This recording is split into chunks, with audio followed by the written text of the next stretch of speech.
The Monstre balloon by Richard Harris Barham. The balloon, the great balloon. It left Vauxhall one Monday at noon, and everyone said we should hear of it soon with news from Aleppo or Scanderoon. But very soon after, folks changed their tune. The netting had burst the silk the shalloon. It had met with a trade wind, a deuced monsoon. It was blown out to sea, it was blown to the moon. They ought to have put off their journey till June. Sure, none but a donkey, a goose, or baboon would go up, in November, in any balloon. Then they talked about Green. Oh, where's Mr. Green? And where's Mister Hollond who hired the machine? And where is Monk Mason, the man that has been up so often before 12 times or 13 and who writes such nice letters describing the scene? And where's the cold fowl, and the ham, and poteen? The pressed beef, with the fat cut off nothing but lean? And the portable soup in the patent tureen? Have they got to Grand Cairo, or reached Aberdeen? Or Jerusalem, Hamburg, or Ballyporeen? No, they have not been seen. Oh, they haven't been seen. Stay, here's Mr. Guy, Mr. Frederick Guy. At Paris, says he, I've been up very high, a couple of hundred of toises, or nigh, a cockstride the Tuileries Pantiles, to spy, with Dollond's best telescope stuck at my eye, and my umbrella under my arm like Paul Pry, but I could see nothing at all but the sky.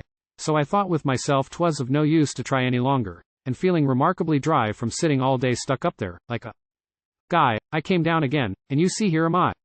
But here's Mr. Hughes. What says young Mr. Hughes?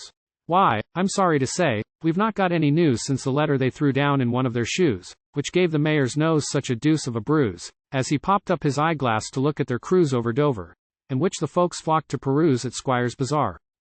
The same evening, in crews, politicians, newsmongers, town council, and blues, Turks, heretics, infidels, jumpers, and Jews, scorning bachelors' papers and Warren's reviews. But the wind was then blowing towards Helvoetslies, and my father and I are in terrible stews, for so large a balloon is a sad thing to lose. Here's news come at last. Here's news come at last. A vessels come in, which has sailed very fast, and a gentleman serving before the mast, Mr. Noakes, has declared that the party has passed safe across to the Hague, where their grapnel they cast as a fat burgomaster was staring aghast to see such a monster come borne on the blast, and it caught in his waistband, and there it stuck fast. Oh, fie, Mr. Noakes, for shame, Mr. Noakes. 2. Be poking your fun at us plain-dealing folks, sir. This isn't a time to be cracking your jokes, and such jesting, your malice but scurvily cloaks. Such a trumpery tale every one of us smokes, and we know very well your whole story's a hoax. Oh, what shall we do? Oh, where will it end? Can nobody go? Can nobody send to Calais or Bergen op Zoom or Ostend?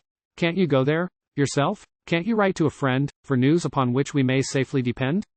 Huzzah! Huzzah! 1 and 8 pence to pay for a letter from Hamborough, just come to say they descended at Weilburg about break of day. And they've lent them the palace there, during their stay, and the town is becoming uncommonly gay, and they're feasting the party, and soaking their clay with Johannesburg, Rudesheim, Moselle, and Tokay, and the Landgraves, and Margraves, and counts beg and pray that they won't think, as yet, about going away. Notwithstanding, they don't mean to make much delay, but pack up the balloon in a wagon or dray, and pop themselves into a German poche, and get on to Paris by Lille and Tournai, where they boldly declare, any wager they'll lay, if the gas people there do not ask them to pay such a sum as must force them at once to say, nay, they'll inflate the balloon in the Champs-Élysées, and be back again here, the beginning of May. Dear me, what a treat for a juvenile fete! What thousands will flock their arrival to greet! There'll be hardly a soul to be seen in the street, for at Vauxhall the whole population will meet, and you'll scarcely get standing room, much less a seat, for this all preceding attraction must beat.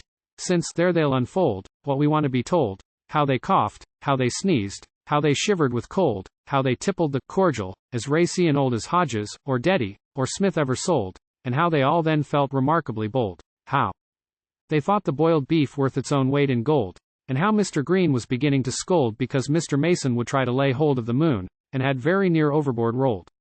And there they'll be seen, they'll be all to be seen, the great coats, the coffee pot, mugs, and tureen, with the tight rope, and fireworks, and dancing between, if the weather should only prove fair and serene, and there, on a beautiful transparent screen, in the middle you'll see a large picture of Green, Mister Hollond on one side, who hired the machine, Mr. Mason on t'other, describing the scene, and Fame, on one leg in the air, like a queen, with 3 wreaths and a trumpet will over them lean, while Envy, in serpents and black bombazine, looks on from below with an air of chagrin. Then they'll play up a tune in the royal saloon, and the people will dance by the light of the moon, and keep up the ball till the next day at noon, and the peer and the peasant, the lord and the loon, the haughty grandee, and the low picaroon, the 6-foot lifeguardsman, and little gossoon, will all join in 3 cheers for the Monstre balloon.